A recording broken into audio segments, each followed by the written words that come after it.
Hello and welcome to this London Embroidery School Stitchalong. You join me, Natasha, today for this Stitchalong where I'm going to be working on a kind of remastered version of one of our Goldwork classes. We have 3 Goldwork letters classes which are all available online, and this is kind of me reworking the design with a Purl edge. I've used silver in preparation for this today, but instead of filling with chipping, which would be kind of the first option, I can show you that. I've got that over here. Can you see that up the top? Which you may recognise from a previous stitch along that I did last year. I'm going to be filling it with French knots today because I wanted to do something a little bit different. This is my first stitch along of this new year, and it's very nice to have you all with me on this fine Tuesday along with my stitching, which is always a real treat to have a little bit of time to just sit and do some stitching and enjoy yourself, really. I hope you're going to do the same. Probably not exactly the same artwork, unless you can actually read my mind, which would be incredible. If you can, please tell me. But if you've got some stitching going today, I'd be really interested to know what you're working on and generally how you're getting along. How are you finding this year? I started my year with having a bit of a longer break. I had an extended Christmas break, as I think like a lot of people, I had some leave to use up. And so I feel like I haven't done like that much work this year, but it is nice to be stitching and working again, and we've got some really exciting things in the pipeline that we're working on for the school to bring you guys in the next, well, I hope the first one will be in the next couple of weeks, but we've got some much longer term plans for this year and for the things that we want to bring to you guys. So I hope you're looking forward to seeing them and that we're on the right sort of track for what you're looking for, really. I've spent the morning working on the editing of one of those classes, which is obviously the one that I'm hoping to release in the next couple of weeks. So yeah, it is quite good to step away from my kind of morning of computer work to come and do something a little bit more physical now. So how is your stitching going this year? What are your 2021 stitching goals? If you've got any questions as I go along, as I'm stitching, do feel free to ask them in the comments below. I can periodically kind of check in with your comments and stuff, and it's always nice to hear from people. So feel free to talk to me, although I'll just keep talking to you either way. For me, for 2021, I have decided that I wanted to work on my Goldwork. It's always been something that, it's like such a pinnacle of embroidery, I always think, because of its kind of history and all of the subtext that comes with it, and just, the beauty of the materials on their own. But mixing it up with other techniques is kind of where I feel like things start to get really exciting.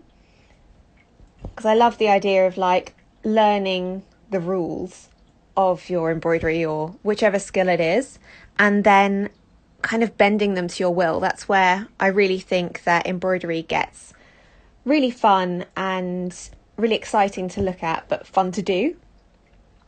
So yeah, it's that combination that I'm always looking for.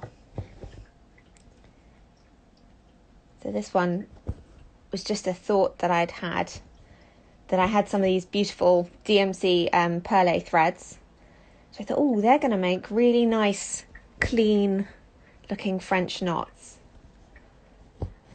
And so they do. And so that's what I'm working on today. As simple and organic as that.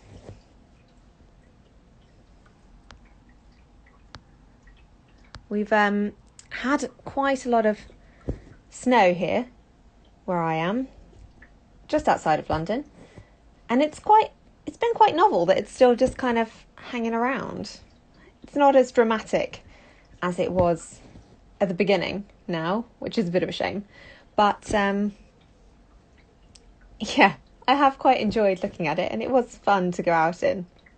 I was speaking to one of my colleagues earlier who is based down in Devon, and she was saying they hadn't had any, and I was quite disappointed for her.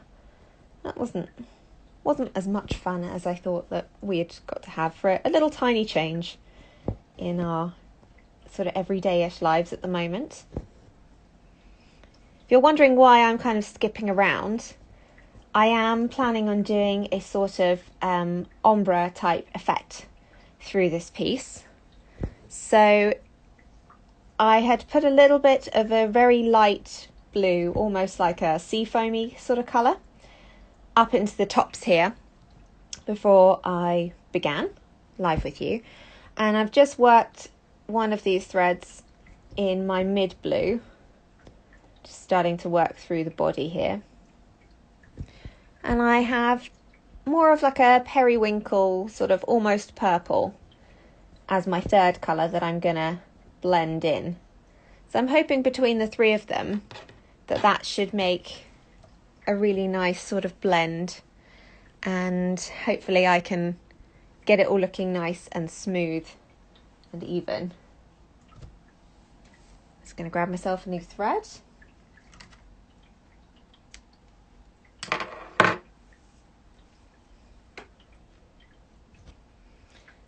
Got a reasonably large chenille needle that I'm working with for my French knots, because the thread is quite thick, as you can see there. So that does make making the knots that bit easier.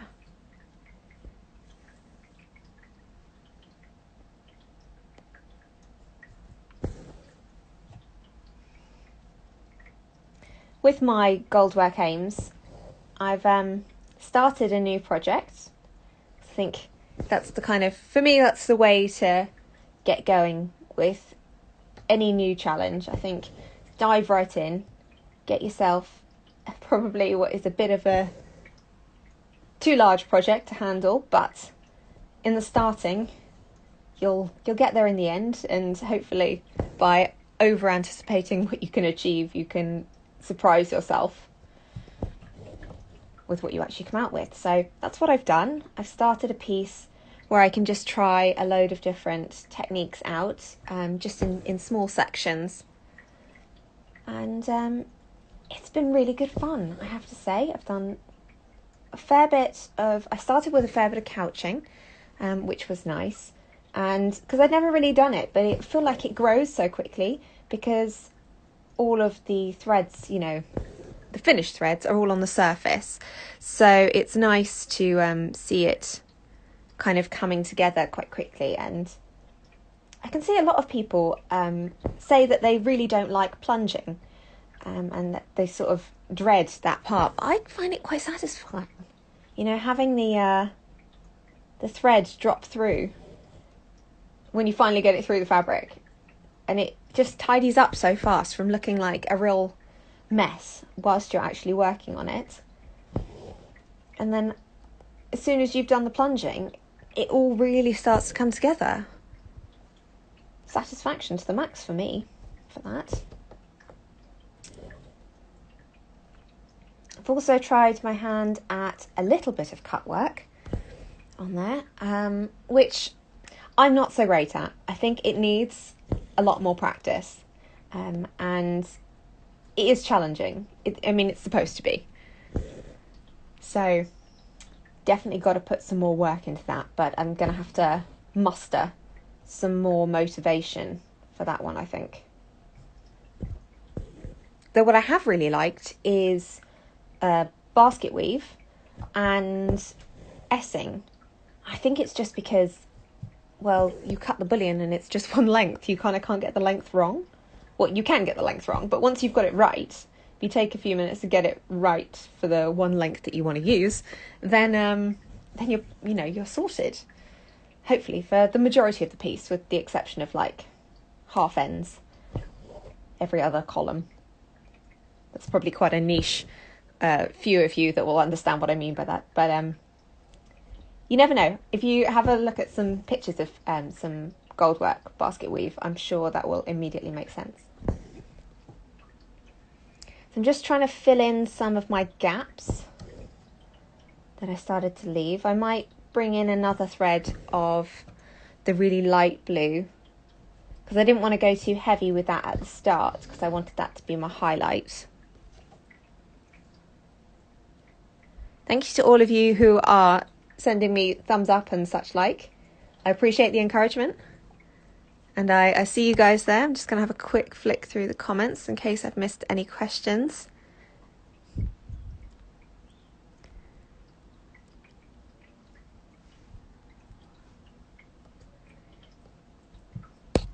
Oh, sorry.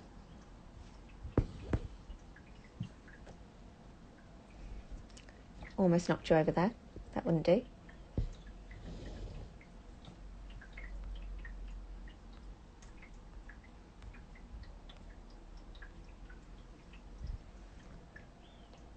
And where, of course, is everyone joining me from today?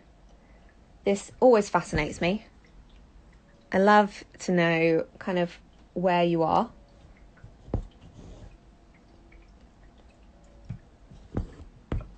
I've got Elaine Cantwell says hello back to you.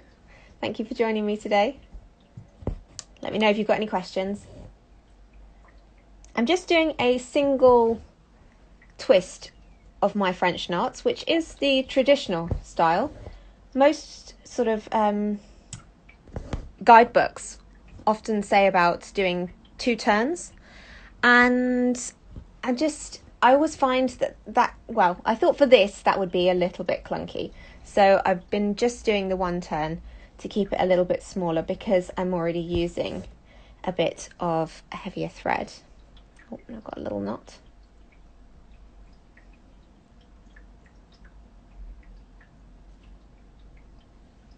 So we've got someone from the Isle of Man, Plymouth,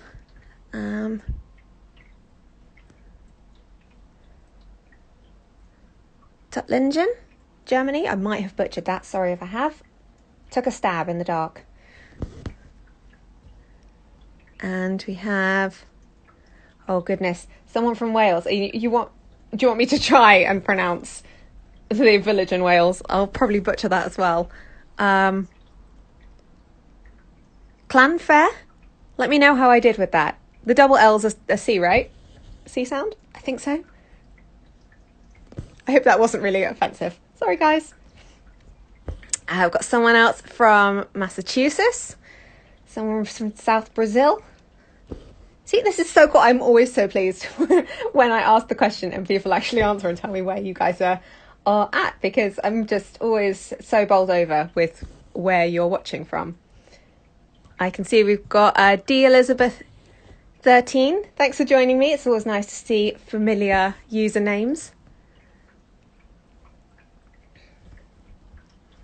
Victoria, Australia. I think you might be the furthest. Is that Linda H. Needlework? I think you might get the badge for the furthest away from me whilst tuning in. Not even remotely sure what time it would be there for you. But thanks for coming all the same. I hope you're enjoying the little bit of stitching. So what are you guys working on at the moment? Are you avid stitchers yourselves, or are you just interested in stitching but just kind of like to look at beautiful stitching? Or is this your first time with us here today? Do you know anything about the London Embroidery School already? I definitely recognise some of the names, so some of you I know for sure are regulars in our wider London Embroidery School community, which has been growing exponentially of recent. Again, been really bowled over by just how many people are kind of getting in touch, and yeah, it's it's lovely to have you all. We thoroughly appreciate it. From little old London. Or someone else from Massachusetts. And a few more thumbs up and waves. Hello, guys.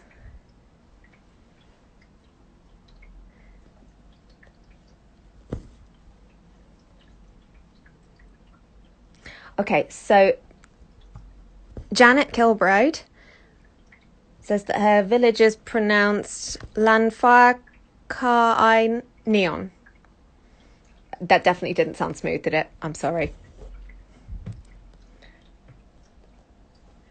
Okay, and hello to why do they say that? And D Elizabeth 13. So you're working on the Goldwork star. Lovely. That is a really nice little project there. Which style did you go for in the end? And how's it coming along? And you've got a larger project and a tiny project just to swap and change. Yes, I always think that is a great thing to do, is have a few things on the go. I don't know about you, but I always find that I have to be in the right mood to do certain things. And so it's always nice to have some options and to kind of go, okay, I'm, in more of a still mood today.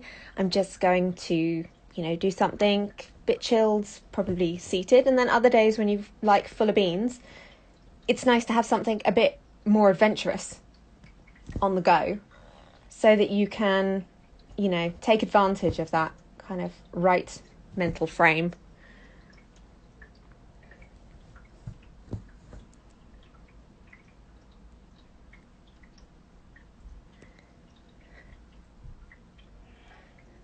Thanks to Janet Kilbride for the for the support on my pronunciation of your village. I'll give it another try.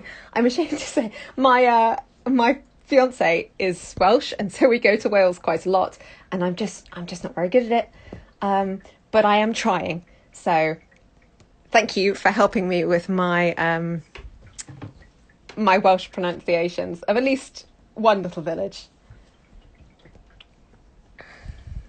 So we've got, Thimble and Stitch. Nice to have you here as well. Another familiar name. So you're working on the Embroidery Anglaise class. Lovely. Which I believe you won in our giveaway, didn't you? I think so. So that, I will look forward to seeing that. Thimble and Stitch is a lovely stitcher. So I'm sure you're going to make a really beautiful job of that. And I very much look forward to seeing the results of that one. So I'm just going to change up my thread, just knotting off on the back.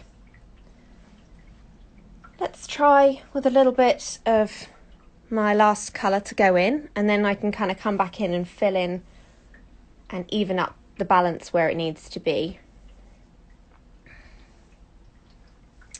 So we've got Mav Casa Grande. You're just starting embroidery this year, and so that's your goal, is to start learning. Very nice, a very worthy goal. I'm terribly biased on the subject, obviously, but I think you've chosen a wonderful area to get started with, and it's always a good time to start embroidery as far as I'm concerned. And Janet, you say you're also a newbie. Well, everyone's got to start somewhere, and the best way to start is just to begin, I think. If you pick up the needle and start stitching and see what happens with it, basically, what excites you, and then just run with that. You don't have to be fascinated by every type of embroidery.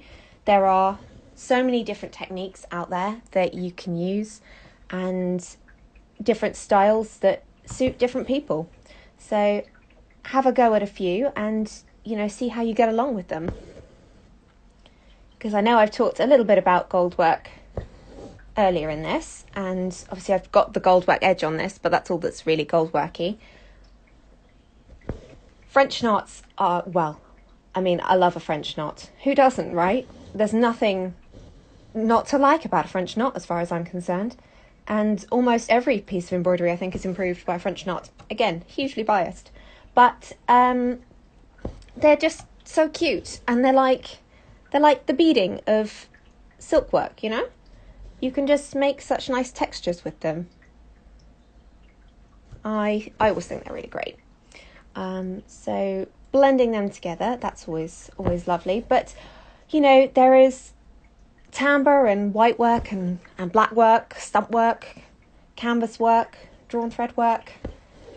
It's just like so many different areas, many of which like I am still to try as well. I, like you guys, you never stop learning. And even when I think it's your profession and what you love and your passion, there's always more things to learn. So yeah, you just gotta start stitching and see where it takes you, I always think. Who else have we got? Oh, so Dee, you're working on intermediate design A. Very nice choice. Intermediate, good. Is that a little bit of a challenge for yourself there? You've probably done a little bit of Goldwork before, I would expect, going for that one. I can't wait to see how it looks. If you feel comfortable, please do share and tag us in your picture when it's done, or work in progress pictures. I love them too. I guess you guys like work in progress too, because otherwise you wouldn't be watching this. I've got Shiri Bint Abua. Thank you very much for your kind comments. This is very achievable. I mean, I know I have a head start. I appreciate that. But this is, you know, none of the stuff that I've done here is particularly tricky. So I really think that this is very achievable for a lot of people. French knots, as you can see, are super easy. You know, you literally just wrap it around the needle, press it down very close to where you came up, keep hold of the loose thread with the other hand, and ease it back in. And it makes a beautiful knot. I've obviously got some nice threads to work with today. The Purl thread is always lovely because it's got that really well-defined twist to it. But it works with so many different types of thread. Like, any type of thread you basically want to use, which is why I say that they're always a great addition to almost every project. And for me, this is where I get excited about embroidery, when you start to kind of combine different areas of embroidery together and see how they sit and what it looks like and how they interact. And that's what's interesting and exciting, and hopefully something a little bit new.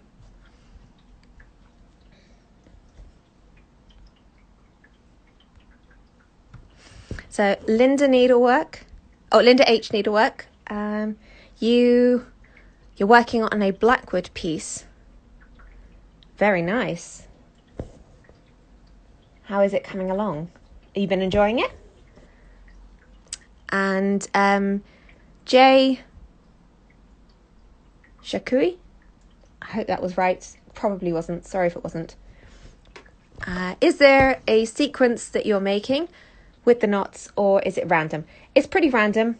I'm just sort of, doing this ombre effect. So I've got the lighter colours at the top that I'm fading out, and I'm going to bring the darker colour in from the bottom up.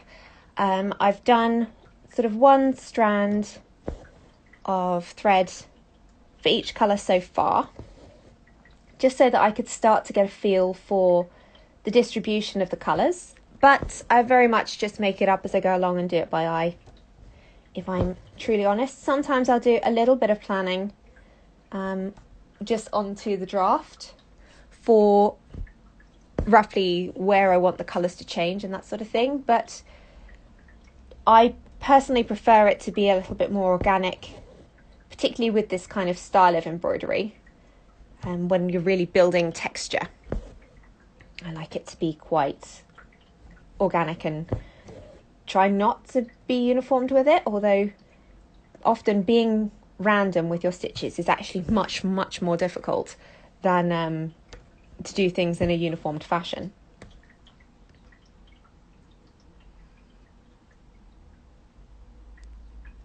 So So D, about your star, you say you've done some cut work before and some chipping, but not, oh no, you've done some gold work before and some chipping, but not so much of the cut work, which could be fun. Yes, it will be fun. It's a steep learning curve, but it's really beautiful work, and I'm sure you'll get on just fine with it. It is always so stunning when it's finished.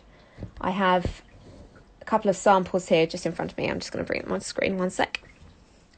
Like, I mean, I didn't do these. Obviously, this is one of my colleagues who is our hand embroiderer. And I mean, just look, it's just so perfect. Our in-house hand embroiderer, that is, who has done lots of gold work. She's been practicing for lots of years. But I mean, so beautiful, right?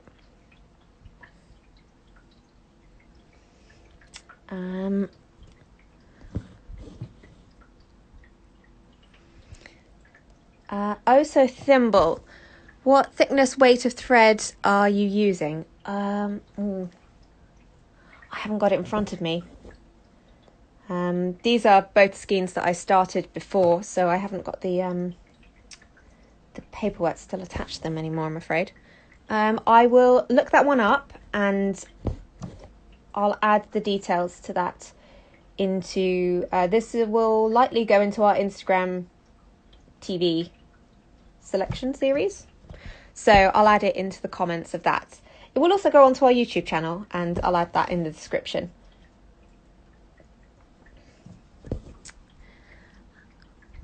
LA Clarkson, which class would you recommend a beginner start with? Laura. Hi Laura, nice to have you with us. Thank you for joining me today. I would say, well, we have an introduction to embroidery course, which is a series of 4 classes and comes with a kit. Is a lily and pomegranate design, and it covers in detail, I think it's 8, you might correct me if I'm wrong on that one, but I think it's 8 classic stitches that are a great start for getting started with embroidery, one of which is in fact French knots.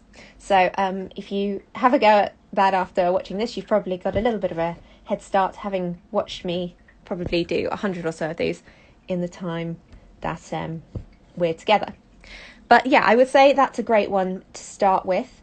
If that's kind of a bit more traditional than you were thinking in the styling or in the embroidery sense, we've also got our Goldwork introduction to Goldwork cherry design, which I think is really cute and is really good fun.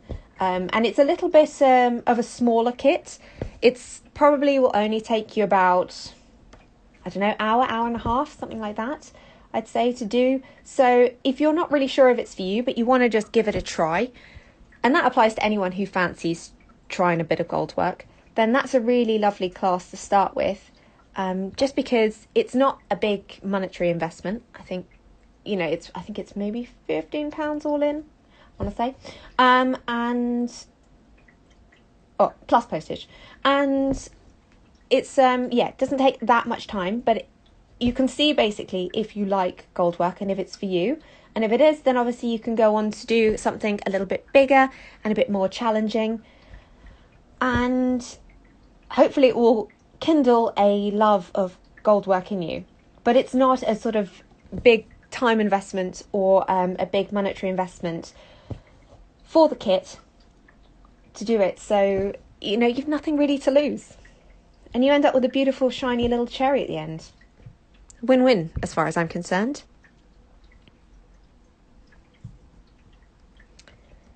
And a couple more people asking about beginners classes. The introduction to embroidery is the best one we have to offer, I would say, and I think it's really well-rounded. So if you want to start somewhere, I think that's a fantastic place to start. Debs Woo 4 says, the gold work is gorgeous, thank you. I wouldn't mind trying it, but it looks intimidating. It's really not. This Purl edge, I have to say, is really quite simple to do. All it is couching. So if you've tried a little bit of couching before, and if you're not familiar with what couching is, it's basically where you use another thread which you lay over the top in small stitches of a thread that's just laid on the surface. So this Purl is, sorry, I'm just getting out the packet here. So it just comes like so, the wire in itself. You have to give that a little bit of a stretch. And then I've laid it on with just a regular cotton thread that just goes over and drops down into the little gaps that you make in the Purl, which gives it its name. The Purl is called so because it has a little sort of like bumpy edge to it, which looks like a line of pearls. This one is quite a small Purl, so you don't get that the bump quite as obvious, but it's a beautiful way of edging. And once you've got a good guide down for your design, for your edge, for the line to follow, it's really is very simple. I'm sure you could do it. I feel confident that you could do it, Deb's Woo for. If you if you want to know more about that sort of thing, I'd say the cherry class is a great one for trying that. The stems of it are laid in the same fashion. They're in Purl, which is couched down on that design too. So definitely worth giving a go, I think. I've got lots of little heart eye faces. Thanks, guys. Oh, good. So, Laura, you fancy giving that one a go? I think you'll love it. I mean, I don't know you, but I think you'll love it. All I can say is that I do. And I did mine, obviously, here last year when we were sort of testing out the design, just because somebody else, our hand embroiderer who did the beautiful examples that you saw before, she's the one who demonstrates the class, the hands in the class basically. And so I hadn't actually had a go at the design, and so I decided to treat myself during my week off, in fact, to do that one, because it's lovely and I've been really pleased with mine. I need to find a place for it to more permanently live. I'm just knotting off this thread. I'm going to start a new one again. So I think a bit more of this darker colour.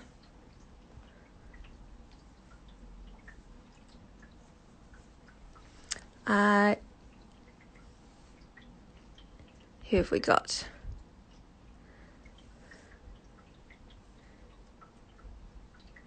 Kumas do Kusu says, yes, these are French knots. Well observed. You've clearly had a go at this before, I'm sure.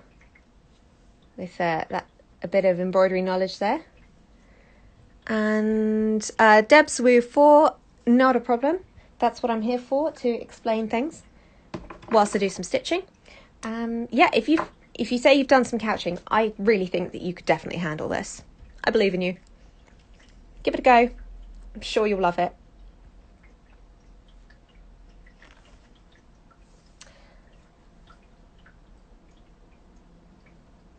I've got a bit of a plan towards the end of this week to start working on a new project that I've sort of been thinking about in the back of my mind. It is a new class, and a little bit like Dee was saying, I think I'm remembering that right, that having a few projects on the go.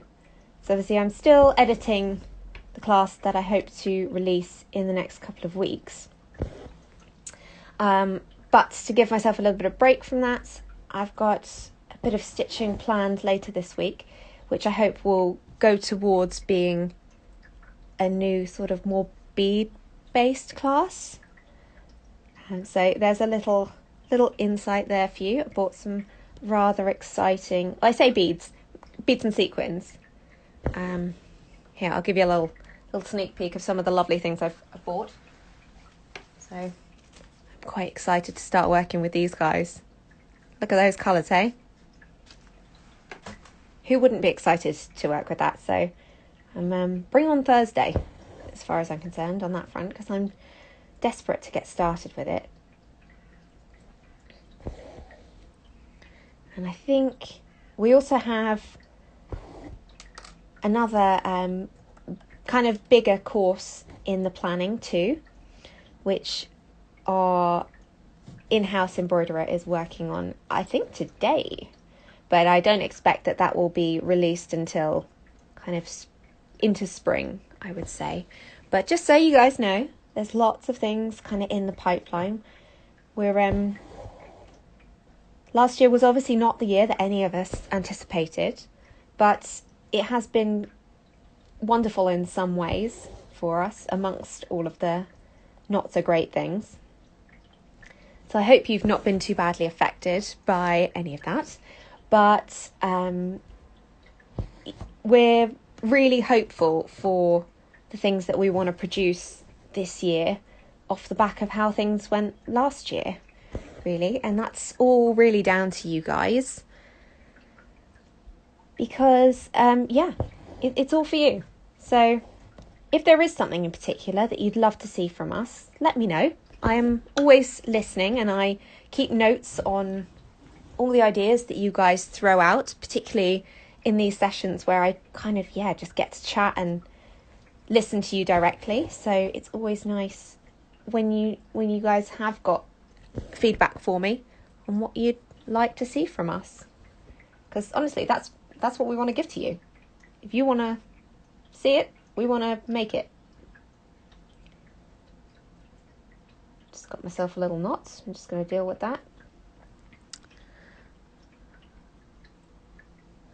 So, thimble and stitch. If you could recommend 3 essential tools for the beginner watching this video, what would you suggest, Natasha? I would say get yourself a good frame. Loose frames are like loose embroidery hoops are fine for starting off, but the leap that you make when you can use both hands is huge. So a bit like the frame I'm working on here, if I just swivel it a little bit, mine is calico wrapped. If you want to check out kind of why you might do that and how to do that, we have a pro tip on our YouTube channel, which, you might find useful. It's really great for improving the hold of your frame to stop your fabric from slipping. It also helps to reduce the amount of sort of pressure damage you get on your fabric, particularly on delicate fabrics, from being in the frame. So it's multifaceted, and I basically can't use a hoop without it being calico wrapped now, but because it's such a simple process to do as well. Anyway, I diverge.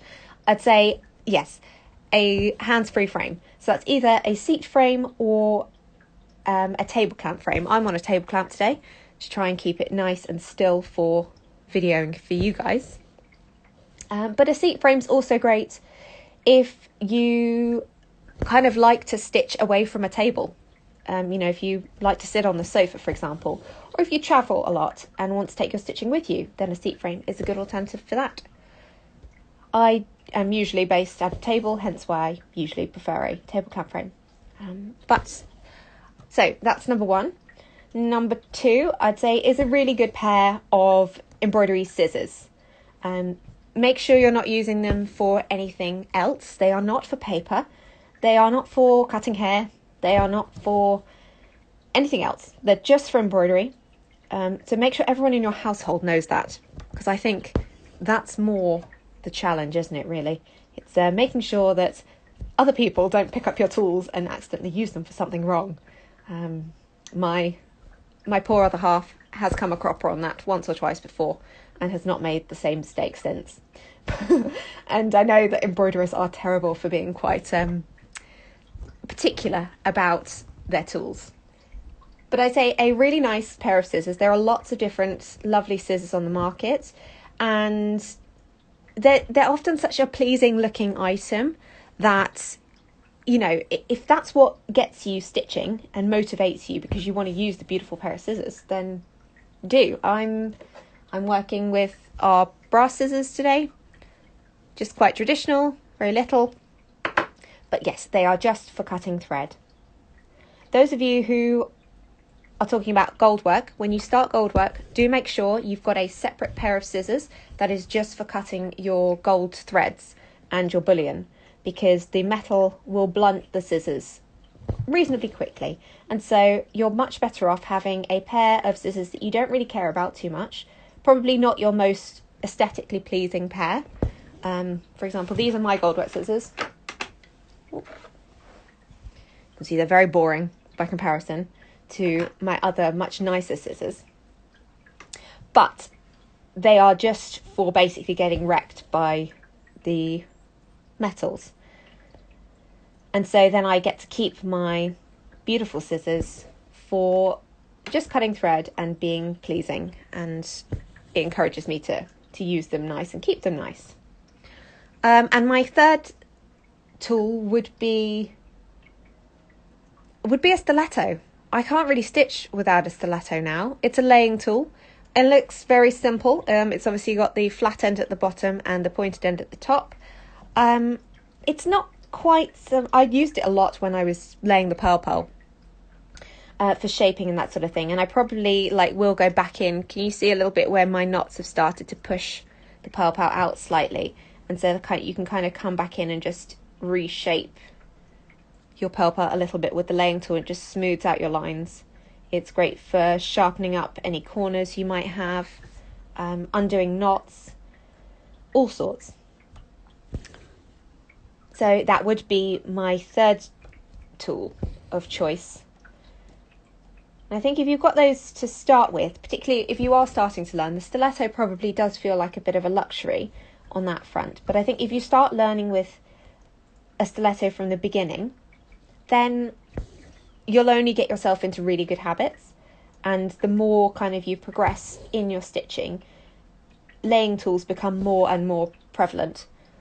So you might as well get used to them early on in your stitching journey, and it can only go up from there, basically. I say they're luxurious. I think the stilettos are £9 something or something like that. So they're not going to break the bank, but probably not on most beginners' guides, I would say.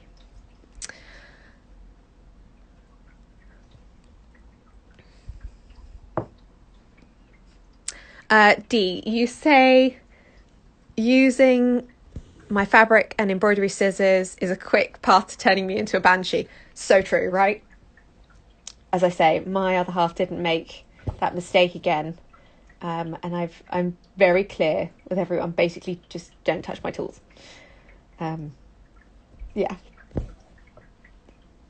You just get so attached to them. I always feel like they have little personalities, and you know which ones you can rely on, and providing no one else has touched them and ruined them, there's a trust there. Definitely over personalising my tools. But I think when you are an embroiderer, you spend a lot of time obviously stitching and a lot of time working reasonably on your own. So your tools are important. They're kind of your friends whilst you work.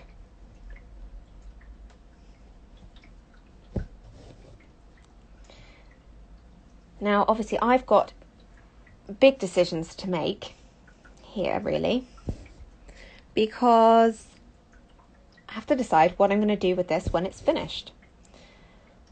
I've been working on, this is a Melton cloth, which is a type of wool, and so it's really great in that it won't fray, and I've got a lot of options with what I can do with this afterwards. I haven't sort of limited my outcome options from this piece. So obviously you could just pop it into a little frame and display it. Equally, because it's on the Melton, we could cut it clean and either make it into a little hanging decoration, or put a little brooch back on it. That would also work. So we could either do little frame, a little bit like so. This is Goldwork Letters 2, style 2, which is couch threads down the middle, so similar to the Purl, but then we've got overstretched Purl around the edge, which we give a coloured core, which is always good fun. Oh, and this one is one Rococo fill to 2 Purl fills, so really interesting textures there. Could make it into a little hanging decoration like this one. Or we could do like this one. Got a little brooch back on this one.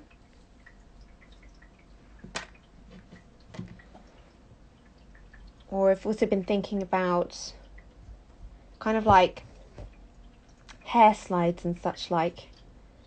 I think they could be really cute. Like if you're into your elaborate hairstyles, then I think as a hair accessory, this sort of thing could be really good fun and really unusual.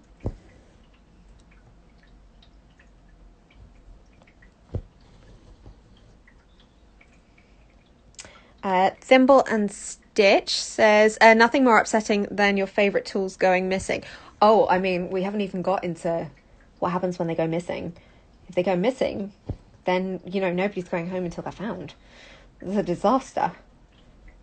It's like, yeah, like losing your dog, as far as I'm concerned.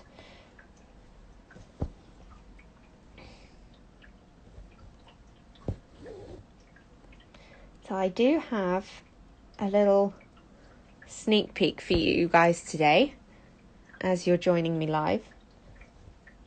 And those of you that are still sort of with me, I want to show you a little sneak peek of the class that I'm working on.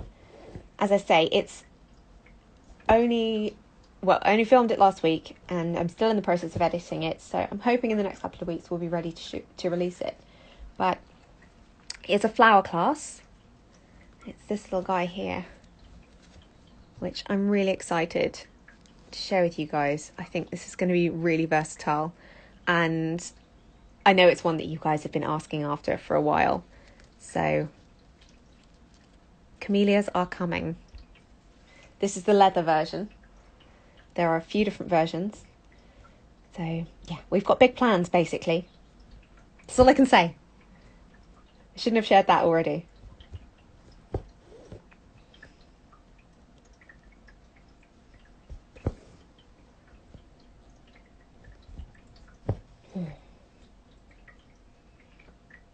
I wonder how many knots there will be in this when it's finished. Probably should have tried to count, but there's no way that I could stitch and talk to you guys and read your messages and count the knots. Like, I mean, I'm good, but I have my limits, you know.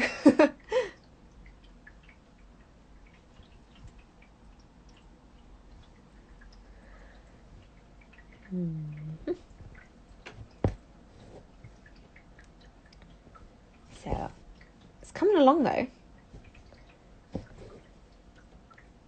This Purl thread does build quite quickly. I don't know whether I'll be able to finish it whilst I'm still live with you guys, as I've got, I guess it's a little over 10 minutes left until, well, Instagram cuts you off after an hour, which is fair. I think probably an hour of talking straight is probably enough by then, and I'm sure you guys have got other things you need to do too. Are any of you stitching along with me today? That is always the question. Because originally, this started off with our Valentino Rose challenge. And we started the first one because I thought people might have questions. And so I thought, I'll make one live because it's one of our free classes. It's still available. If you haven't already done it, then check it out. It's a really beautiful class, and it's free, and it's really satisfying. I haven't got the sample in arm's reach, I'm afraid. You'll just have to have a little look at it in person because they are really lovely, and you can just use whatever you've got at home to make them with. Super versatile. But we did the first stitch along because I thought that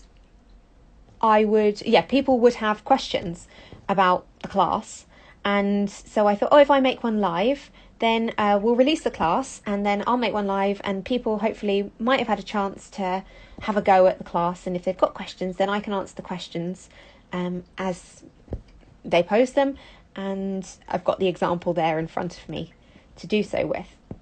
And it didn't quite so much work out like that, but a few people were stitching along and just sort of trying it out as they went, which was really nice to see. And I don't know how many of these we've done now. I guess it must be about one every, I'd say 6 weeks or so. Again, I'm just going to get myself a new thread. Let's go with the medium blue, I think.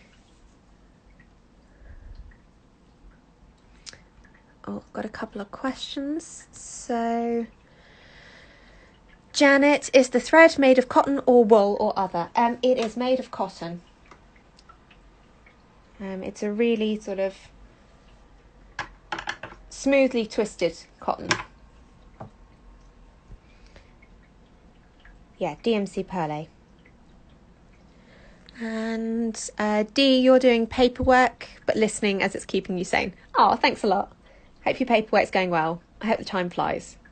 So I think that's probably the kindest thing I can wish for you if you're doing paperwork. It's not my favourite thing to have at the same time. I always like to have something keeping me company. And Tulip and Thread, you're currently working on a 7-inch all French knots piece and counting the knots, 3,168 and counting. Well done you. I'm so envious. I'd love to see that. I hope that it's coming along well. How much of your 7-inch frame are those 3,168 knots covering? Is that a lot or a little? How sort of thick is the thread you're using? And have you got any estimation on how long the whole piece is going to take? I tend to think whatever you think it's going to be to start with, double it easily, and you might be a little bit more close to real life if you're anything like me. Always overestimating on that front, I'm afraid.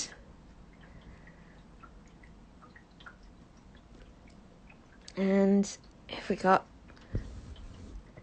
Oh, so Thimble, I'm stitching some Bargello earrings at the minute. Very nice.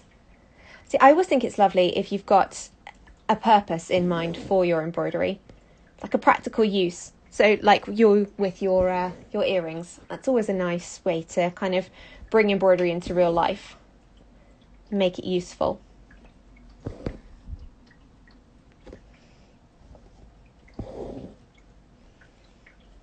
I think I probably need to bring in a bit more of that pale colour up the top here, don't I? In this swirl, we probably need a couple of just little dots down there. And then probably another darker thread down through the bottom here, I'm thinking.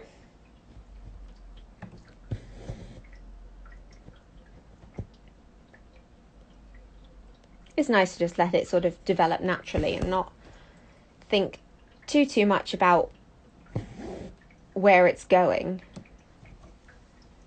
It's just nice to let it become whatever it's going to become.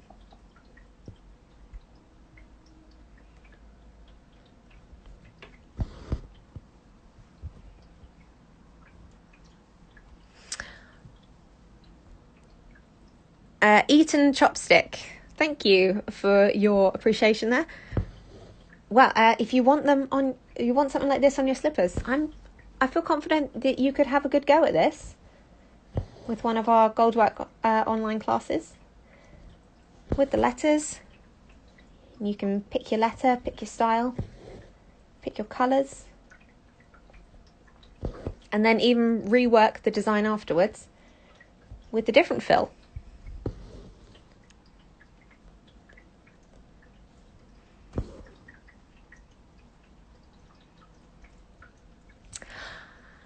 Janet's idea, you could do some festive embroidery around the letter and use it as a Christmas decoration. Yes, these Goldwork letters do make great Christmas decorations. The little hanging ones here. These ones, or this style with the little hanging top, I think is lovely for Christmassiness. And I do think Goldwork has a bit of a Christmassy sort of feel to it, I guess because of the gold colour, but not all Goldwork is gold. But I sort of don't like to limit it just to Christmas. To me, Goldwork is for all year, not just for Christmas. Which is why I think, like, if you have a way of making it useful, like you can make it into a brooch or your wall hanging, or, you know, presenting it in a particular fashion, then you're much more able to appreciate the work, and hopefully will be more encouraged to make more, do more, grow your skills further.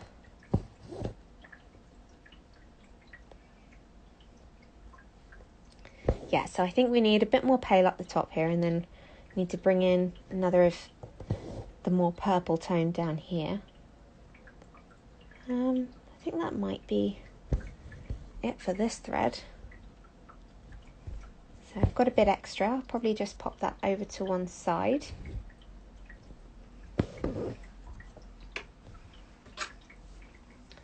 Let's bring some more pale in.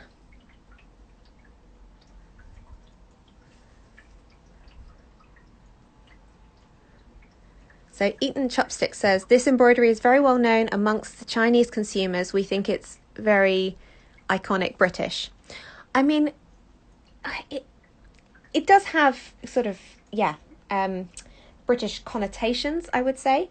But I think if you've done a little bit of stitching before, perhaps you could definitely give it a go. If you haven't, then I'm sure we could get you started with that and work your way up towards it, and popping it onto a pair of beautiful velvet slippers.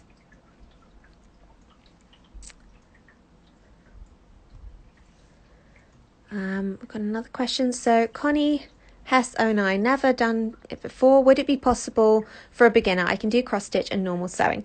I would say that you'd probably want to do a little bit more stitching before you try and go into Goldwork, just so that you've had a bit of a try and you're kind of comfortable with sewing in general. So it's about kind of learning about your tension and anticipating what the thread needs from you. But there are lots of classes that you can get started with. As I say, there's so many different areas of embroidery that you could get started with. And I think more importantly, it's starting with an area of embroidery that you are excited by, because that's what's going to keep you coming back and encouraging you to try out other new things. So I'd say basically have a go with it. If you have done a little bit of sewing already and want to try some Goldwork, that Introduction to Goldwork Cherry Design class is probably the perfect sort of level for you. Have a look at it. I think it's a really lovely class, and I'm sure that I've seen a lot of people make it since we released it last year, and the results come out really well. You can have a look at our Made by You highlight on the Instagram Reels, which shows you how some other people have got on with their classes, and some, other real life examples of how other first time embroiderers have got on with their Goldwork class. And then once you've had a little go at that one, you can then work out if Goldwork is for you, and if you want to try something a bit more challenging, you'll have a great base to build off of. Eaten Chopstick, is it possible to embroider this on a pair of ready-to-wear shoes? I would say no. Shoes are very tricky because they are like a solid mass, and so you can't really just pop embroidery onto them, particularly Goldwork with slippers and that sort of thing. The bend in your shoe, where your foot bends, is an important thing to take into consideration. So that's kind of a bit of a rabbit hole for us to get into. That's quite a technical question. I'd say don't try and pop them onto ready-to-wear shoes, because you probably will ruin the embroidery.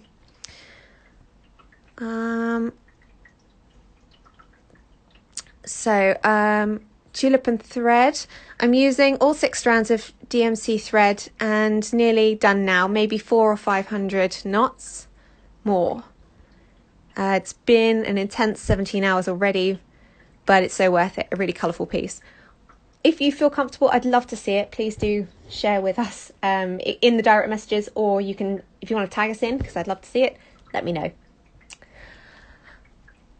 I am pretty much out of time.